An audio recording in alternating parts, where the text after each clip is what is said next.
Hi you guys, welcome back to my channel for another video.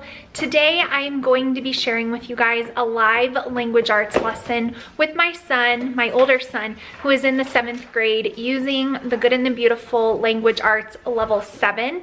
You guys have asked me to share more videos with my older kids, and so that is something I am focusing on my channel this year. There's a lot of homeschooling moms on YouTube now, quite different than when I started this 5 years ago, and there are tons of videos on younger kids, preschool, kindergarten, and so I recognize the need for older children videos and just showing, you know, what that looks like. So that is what today's video is going to be. This video is brought to you guys in partnership with the Good and the Beautiful.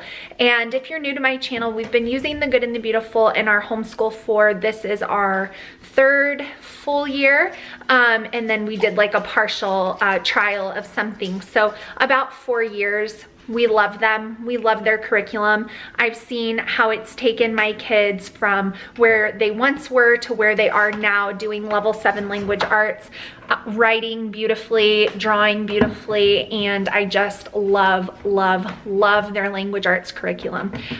So that is what today's video is going to be. I'm going to show you honestly and authentically what a lesson looks like in level 7, how much am I actually involved in teaching, and I'll explain as we go through his lesson today. So here is a look at the level 7 course book from the Good and the Beautiful. If you're new to the Good and the Beautiful, you may not know, but the levels don't necessarily correlate with grade, but that is just how it has worked out for him being in the 7th grade.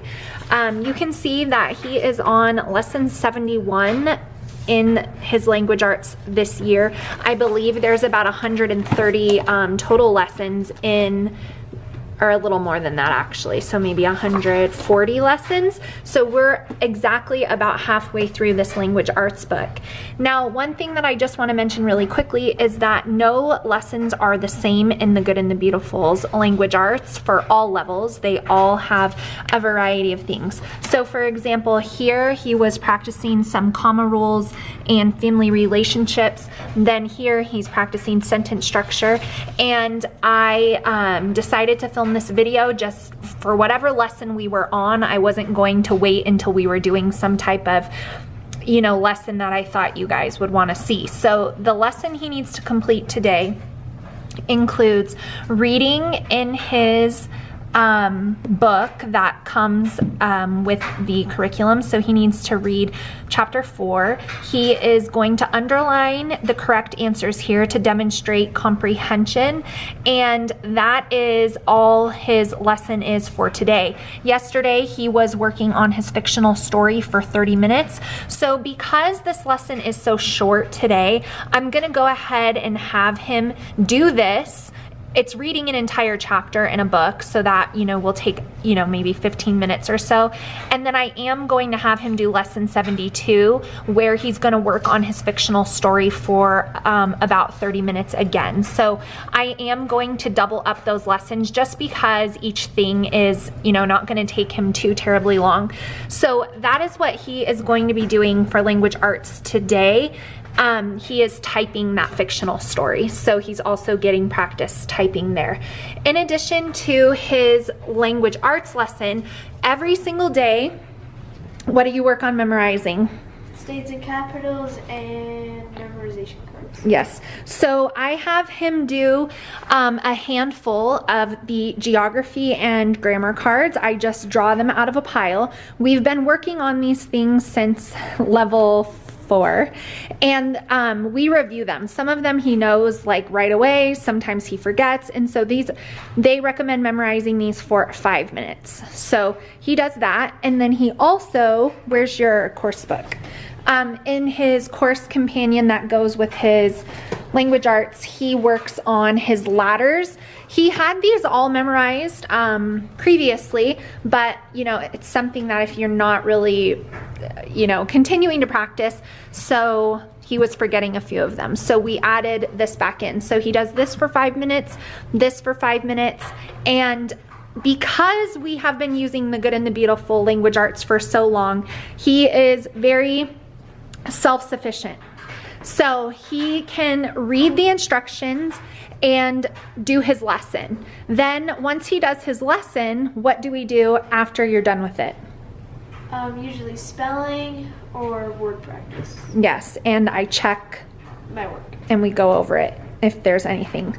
So that's what an entire lesson looks like for him with language arts. He does 5 minutes of memory, 5 minutes of memory. Sometimes he's memorizing a poem, but right now we're just focused on these two things. Then he will complete a lesson or two in this case for language arts. When he's done with that, he will bring his book to me. I will verify and check his work, and then we do sentence dictation, which practices grammar rules and spelling and all of that together. We do that at the end, which is in here. So that is kind of the typical setup and structure of language arts. I would say he spends about 30 to 45 minutes on language arts every day. And he is very independent at this point with this. I think that that is a huge advantage to finding a curriculum you love and your kids using it for a long time. When your kids get really familiar with the curriculum they're using, they're able to self-guide themselves. They know where to look for things. They understand the flow. And so it really creates a more independent learner at this point. Now, if your child has never used the Good and the Beautiful language arts and they jump in at level 7, it might take them a little bit longer to gain that independence, but we have been using the Good and the Beautiful language arts for him since he was in level 4 or 3? I think 3. 3. Level 3. So this is 4 levels now. So he knows what he's doing. He understands it. He knows what's expected, and that really helps him be more independent when it comes to his individual work like this, which he's in the 7th grade, and so having that independence to be able to open your course book, complete your lesson, then go over it with me is what is kind of expected in my house at this point for the majority of the days. Now, of course, there's times where he needs help or he needs me to explain something he doesn't understand, and I'm happy to do that. But in general, he's very independent when it comes to this, and that is the goal.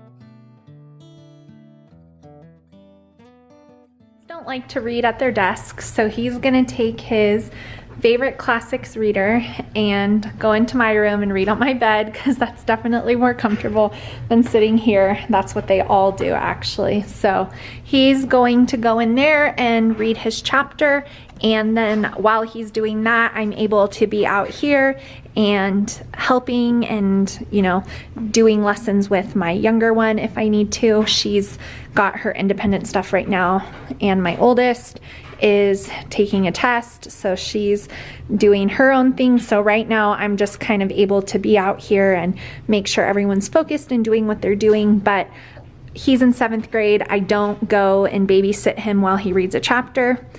Dorothy usually does the babysitting for me, and she's in there right now. But yeah, he reads independently, and then there's the comprehension question in the language arts lesson, so there's nothing for me to do with that.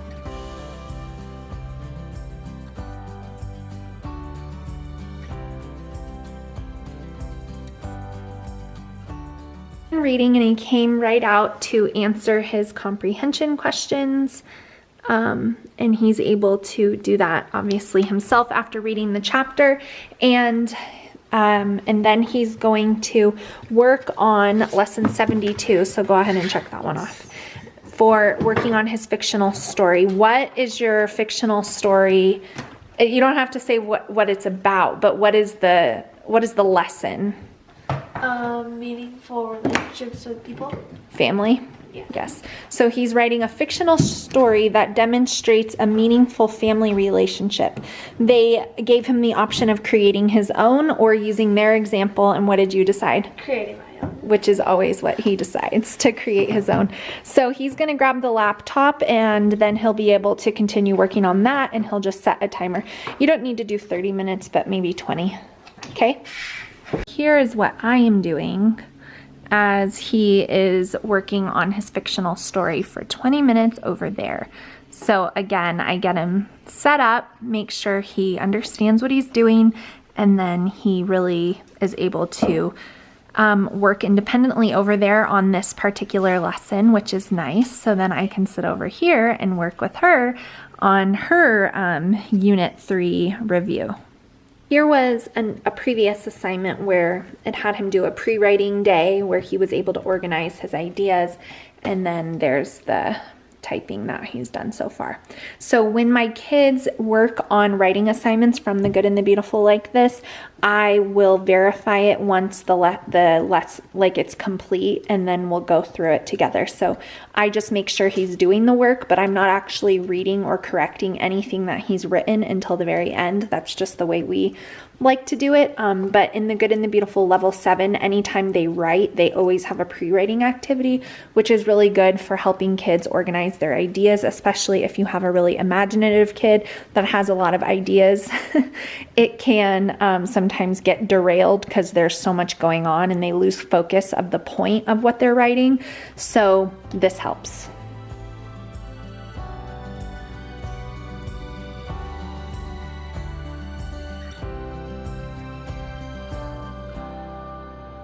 Little tip that I have for you guys, I'm popping in while he's working on his writing assignment over there, is if you have your child doing, I would say, level 5 and above with The Good and the Beautiful, having access to a timer in your homeschool room is really important. There's a lot of timed things that they do, and so it's just nice for them to be able to set their own timer. So whether you do it with like a dollar store little stop timer that they keep in their desk, or you have a you-know-who, I won't say it because I don't want to activate yours, just having a timer is really helpful, so that way they know, okay, I worked for 20 minutes, because if your kids are like mine, sometimes 3 minutes feels like 20 when it's something they're not super thrilled about doing, or whatever. So making sure they actually are spending the amount of time working on something that they are supposed to be, you need a timer. It really depends on the day. If we do the last part of his language arts, which is sentence dictation,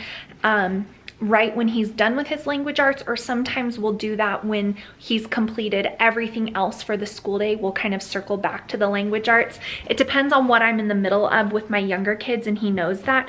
I don't like to hold up my older children waiting on me when they are ready to move on to their next topic. Stop. So, Stop. So, sometimes we circle back, and that's it just depends on the day. And so for his order of schoolwork is after language arts, he moves on to math.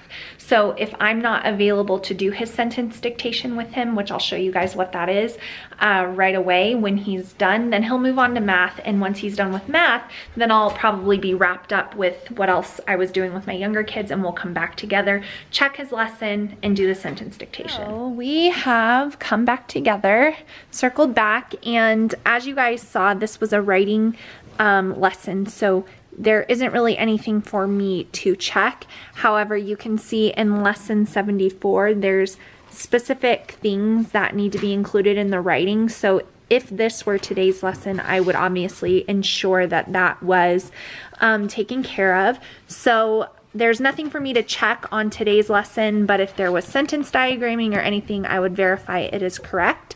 So now for the last piece of language arts, we are going to do something called sentence dictation. Sentence dictation exercises are a part of The Good and the Beautiful and their language arts, and they review different spelling patterns, grammar, usage, punctuation, and they always have a different thing that each section is focusing on. So they're broken down into sets in level 7. We actually have gone through the entire set 18. So we are going to circle back to set number 1, and we're going to review them, because obviously if he's gone through them before, we should be completely correct with the grammar and the spelling and the punctuation. So this one is focusing on your and your, their and theirs, commonly confused words. It shows correct comma usage with coordinating conjunctions. And so I choose 5 sentences. He writes them down on his notebook paper, and then I check for spelling, punctuation, and grammar mistakes or lack thereof. So the first sentence is, I will attend the banquet in the boutique tomorrow. I know you're probably fatigued.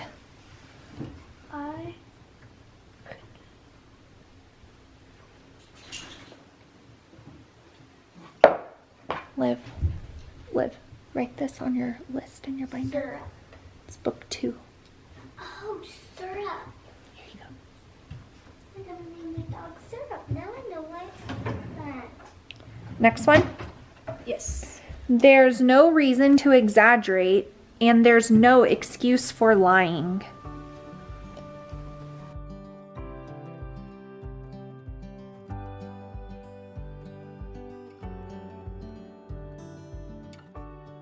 Done our 5 sentence dictation exercises. I'm just going to go through and verify spelling and punctuation and make sure that they are correct. That is how we wrap up Language Arts Level 7 from The Good and the Beautiful. Like I mentioned at the beginning of the video, no 2 days are the same. Every day is different. That's one of the things we love about the curriculum. But I wanted to show you guys a realistic look at what it looks like using The Good and the Beautiful Language Arts for 7th grade. Like I said, I've used it with all of my kids from levels 1 all the way up to the book studies now. So that's kind of where we are. Next year we'll be adding in high school, and so I am continuing to use The Good and the Beautiful because we love it and it works so well for our family. So give me a thumbs up if you enjoy this peek at homeschooling older kids. It's obviously a lot different than when you're teaching littles, but there's still so much joy and so much learning to be had side by side with your middle school or high schooler. So I just want to encourage all of you moms with older kids out there that homeschooling gets easier in some ways, challenging in others, but it's a journey and it's one I'm so blessed to be on. So thank you so much for watching. I hope you guys enjoyed. Give me a thumbs up so that I know that you guys are recognizing videos for older kids. I'm trying to do more of those for you guys. And if you want to check out The Good and the Beautiful, I will have them linked down in the description box. Otherwise, I'll see you guys in my next video really soon.